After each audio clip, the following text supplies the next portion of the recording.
26 বিধানসভা নিৰ্বাচনলৈ মাজত মাত্ৰ কেইটামান দিন আৰু এনে সময়তে গৌৰৱ গগৈ এতিয়া হতাশগ্ৰস্ত নহয় কিন্তু চিন্তিত। চক্ৰবিহুত প্ৰৱেশ কৰিছে নেকি গৌৰৱ গগৈ? এই নিৰ্বাচনত গৌৰৱ গগৈৰ পৰা টিকট লোৱাৰ পাছত ডক্টৰ হিমন্ত বিশ্ব শৰ্মাৰ হাতত বিক্ৰী যোৱাৰ আশংকাত ভুগিছে গৌৰৱ গগৈ। গৌৰৱ গগৈৰ ওচৰত থকা সেনাপতিসকল কিমান বিশ্বাসী? অখিল গগৈ অথবা লুৰিণজ্যোতি গগৈৰ ওপৰত সিমান বিশ্বাস আছেনে গৌৰৱ গগৈ? শেহতীয়াকৈ অসম প্ৰদেশ কংগ্ৰেছৰ প্ৰাক্তন সভাপতি ভূপেন বৰাই গৌৰৱ গগৈক দি যোৱা ঘা টুকুৰা এতিয়াও কোমল হৈ আছে। নমস্কাৰ প্ৰিয় দৰ্শক, চাই আছে ডিবি নিউজ আৰু মই নৱজ্যোতি কলিতা। ডিবি নিউজত আজি এটা সাম্প্ৰতিক সময়ত ৰাজনৈতিক বিশ্লেষণ কৰিবলৈ চেষ্টা কৰিম। গৌৰৱ গগৈৰ টিকট লৈ ডক্টৰ হিমন্ত বিশ্ব শৰ্মাৰ হাতত বিক্ৰী যাবলৈ সাজু হোৱাৰ আশংকাত ভুগিছে গৌৰৱ গগৈ। গৌৰৱ গগৈ ভাগৰুৱা কিন্তু গৌৰৱ গগৈ হতাশগ্ৰস্ত নহয়। গৌৰৱ গগৈ চিন্তিত কিন্তু গৌৰৱ গগৈ যুঁজ এখন দিয়াৰ মন। সেইবাবে গৌৰৱ গগৈ কৈছে যুঁজ এখন হ'ব। আজি গৌৰৱ গগৈৰ কাষত কোন কোন আছে? বিৰোধীৰ যি মহা ঐক্যবন্ধন হ'বলৈ গৈ কিয় হোৱা নাই? গৌৰৱ গগৈ আজি অখিল গগৈ কিয় বিশ্বাসত ল'ব পৰা নাই? লুৰিণজ্যোতি গগৈ কিমান বিশ্বাসী গৌৰৱ গগৈৰ বাবে? সিদিনালৈকে ভূপেন বৰা অসম প্ৰদেশ কংগ্ৰেছৰ বৰ অসম পৰিৱৰ্তন যাত্ৰাত একেলগে থকা অসম প্ৰদেশ কংগ্ৰেছৰ প্ৰাক্তন সভাপতি ভূপেন বৰাই দি যোৱা ঘা টুকুৰা এতিয়ালৈকে গৌৰৱ গগৈৰ বুকু শুকাই যোৱা নাই, সেয়া কেঁচা হৈ আছে।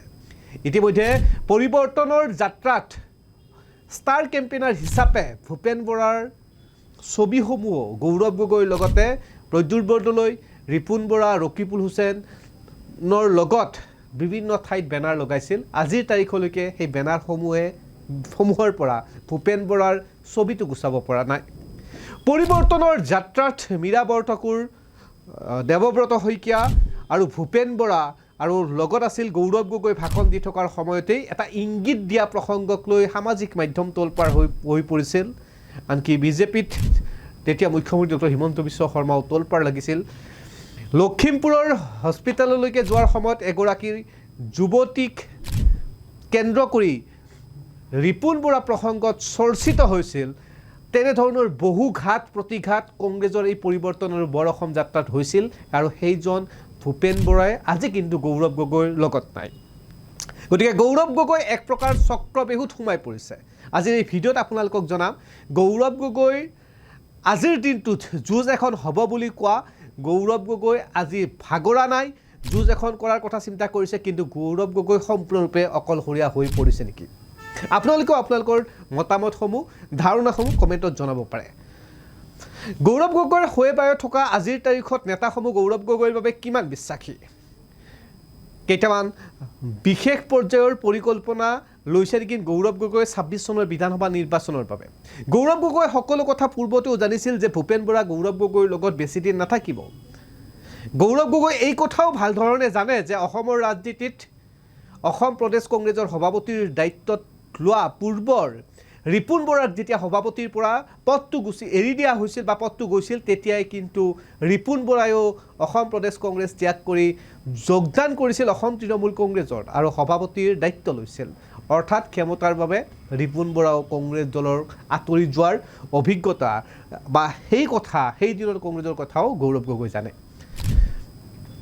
আজিৰ তাৰিখত গৌৰৱ গগৈৰ আশংকাত ভুগিছে নেকি যে 26 বিধানসভা নিৰ্বাচনত গৌৰৱ গগৈৰ টিকট লৈ বিজয় হোৱাৰ পাছত সমষ্টিৰ সেই বিধায়কজনে আকৌ গৈ বিক্ৰী হ'বলৈ সাজু হৈ থাকিব? অৰ্থাৎ ডক্টৰ হিমন্ত বিশ্ব শৰ্মাই এটা ফোন কল কৰিলে তেওঁলোকৰ নিলামত যাব, যিটো হৰ্চ ট্ৰেডিং প্ৰসংগত। ইয়াক লৈ আশংকাত নুভুগা নহয় গৌৰৱ গগৈ। গৌৰৱ গগৈ তৎসত্ত্বেও যুঁজিবলৈ পৰিকল্পনা কৰিছে। গৌৰৱ গগৈৰ হাতত দুটা বিশেষ ষ্ট্ৰেটেজি আছে, বিশেষ দুটা পৰিকল্পনা আছে। এই ভিডিঅ'ত আপোনালোকক জনাম। গৌৰৱ গগৈৰ কাষত থকা দেৱব্ৰত শইকীয়া অৰ্থাৎ হিতেশ্বৰ শইকীয়াৰ পুত্ৰ দেৱব্ৰত শইকীয়া, ৰাজনৈতিক ক্ষেত্ৰত ৰাজ্যৰ ৰাজনীতিত যথেষ্ট জ্যেষ্ঠ দেৱব্ৰত শইকীয়া। গতিকে দেৱব্ৰত শইকীয়াই কেতিয়াও গৌৰৱ গগৈ মুখ্যমন্ত্ৰী হোৱাটো বিচাৰিবনে? দেৱব্ৰত শইকীয়াৰ পিতৃও আছিল হিতেশ্বৰ শইকীয়া, অসমৰ এজন অন্যতম জনপ্ৰিয় মুখ্যমন্ত্ৰী। গতিকে হিতেশ্বৰ শইকীয়াৰ পুত্ৰ দেৱব্ৰত শইকীয়াই গৌৰৱ গগৈ নিৰ্দেশত চলিব নেকি কংগ্ৰেছৰ আন এজন নেতাৰ কথা যদি চাওঁ তেতিয়াহ'লে গৌৰৱ গগৈৰ কাষত থকা এতিয়া ৰকিবুল হুছেইন অৰ্থাৎ ভূপেন বৰাই শেহতীয়াভাৱে বৰ্তমান অসম প্ৰদেশ কংগ্ৰেছৰ সকলো সিদ্ধান্ত ৰকিবুল হুছেইনে লয় বুলি কয় অৰ্থাৎ APCC R বুলি উল্লেখ কৰিছিল আনহাতে ৰকিবুল হুছেইন বৰ্তমান ৰাজ্যৰ মুখ্যমন্ত্ৰী ডক্টৰ হিমন্ত বিশ্ব শৰ্মাৰ বন্ধু আছিল অৰ্থাৎ এজন বন্ধু ইতিমধ্যে ৰাজ্যৰ মুখ্যমন্ত্ৰী হ'ল আনহাতে ৰকিবুল হুছেইন এতিয়াও বিৰোধী দলতে আছে অৰ্থাৎ কেনিবাকৈ যদি কংগ্ৰেছ চৰকাৰ আহে তেতিয়াহ'লে ৰকিবুল হুছেইনে গৌৰৱ গগৈৰ নিৰ্দেশ মৰ্মে চলিবনে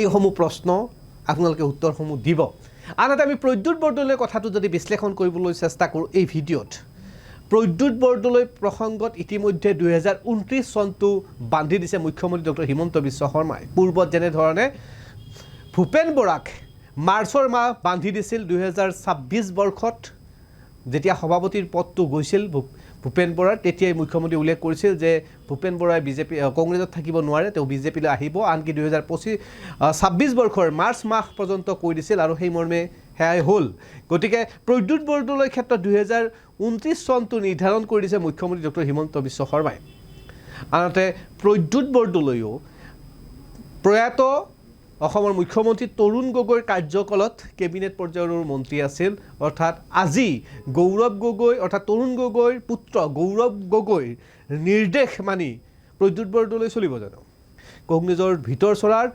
এনেধৰণৰ কিছু বিসম্বাদ নথকা নহয় আন এজন নেতাৰ কথা ক'ব ওলাইছোঁ এতিয়া সেয়া হৈছে ৰিপুণ বৰা ইতিমধ্যে ৰিপুণ বৰাই অসম প্ৰদেশ কংগ্ৰেছৰ সভাপতিৰ পদটো যোৱাৰ লগে লগে দল ত্যাগ কৰি অসম তৃণমূল কংগ্ৰেছত যোগদান কৰি তাত সভাপতিৰ পদত অলংকৃত কৰিছিল বা সভাপতি হৈছিল অৰ্থাৎ ক্ষমতাৰ বাবে তেওঁ দল ত্যাগ কৰিবলৈ বেছি চিন্তা কৰিব নকৰা এজন ব্যক্তি আনহাতে গৌৰৱ গগৈৰ কাষত থকা অন্যতম এগৰাকী নেত্ৰী সেয়া হৈছে মীৰা বৰঠাকুৰ বিজেপি দলৰ পৰা কংগ্ৰেছ দলত অহা এতিয়া গৌৰৱ গগৈ বিশ্বাসত ল'ব কাক আনহাতে ৰাইজৰ দল অখিল গগৈকতো গৌৰৱ গগৈ এতিয়াও বিশ্বাসত লোৱা নাই এতিয়াও চিটক লৈ ভাগ বতৰাক লৈ লাগি আছে আনহাতে লুৰিণজ্যোতি গগৈক বিশ্বাসী কিমান সেয়াও গৌৰৱ গগৈ অথবা ৰাজনৈতিকভাৱে বিজ্ঞ মহলে সেয়াও চৰ্চা নকৰা নহয় এতিয়া গৌৰৱ গগৈ 2026 চনৰ বিধানসভা নিৰ্বাচনৰ প্ৰাক্ষণতেই এটা চক্ৰবেহুত সোমাই পৰিছে নেকি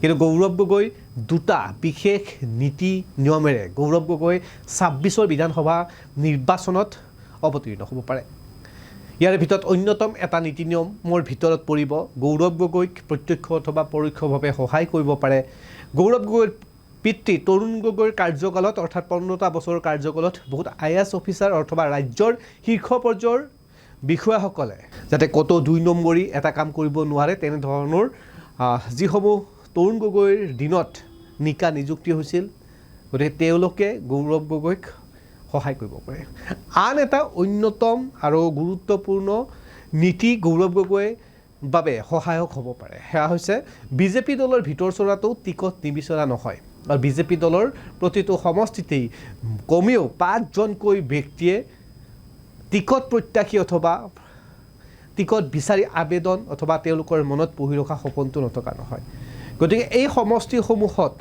বিজেপিৰ ভিতৰ চৰাত এটা উলম্ব বিভাজন হ'ব পাৰে বিশেষভাৱে পূৰ্বৰ পৰাই বিজেপিত বিভিন্ন ধৰণৰ এটা উলম্ব বিভাজন বিজেপি পুৰণা বিজেপি এই বিষয়টো সংবাদ মাধ্যমত চৰ্চা চলি আছিল কালি পৰহি ভূপেন বৰা গেৰুৱা হোৱাৰ পাছতেই ভূপেন বৰাৰ বাবে এটা বিশেষ সমষ্টি নিৰ্ধাৰণ কৰি দিয়া পাছত সেই সমষ্টিটোত পূৰ্বৰ পৰা থকা বিধায়কজনে অৰ্থাৎ পূৰ্বৰ বিজেপি কৰ্মীসকলেও বৰ্তমানৰ ভূপেন বৰাৰ নীতি আদৰ্শক নামানিব পাৰে গতিকে তাত এটা উলম্ব বিভাজন নোহোৱাকৈ যে থাকিব সেয়াও আমি ক'ব নোৱাৰি অৰ্থাৎ বিজেপিৰ ভিতৰ চৰাত যদি দুটা ফাল হয় তেনেহ'লে সেয়া এটা ফাল গৌৰৱ গগৈক সহায় কৰিব পাৰে আৰু ৰাজনৈতিক ক্ষেত্ৰখনত সেই ফালটোৱে গৌৰৱ গগৈক অত্যন্ত সহায় কৰিব পাৰে আটাইতকৈ ডাঙৰ অগ্নি পৰীক্ষা হৈছে এতিয়া গৌৰৱ গগৈৰ শেহতীয়াভাৱে অসম প্ৰদেশ কংগ্ৰেছৰ প্ৰতিটো সমষ্টিৰ পৰা যিসকল প্ৰাৰ্থীয়ে টিকট বিচাৰি টিকট প্ৰত্যাশীয়ে তেওঁলোকৰ টিকটৰ বাবে আবেদন কৰিছিল মাত্ৰ এটা সমষ্টিত এজন ব্যক্তিয়েহে পাব বাকীসকলক কেনেধৰণে নিয়ন্ত্ৰণ কৰিব গৌৰৱ গগৈ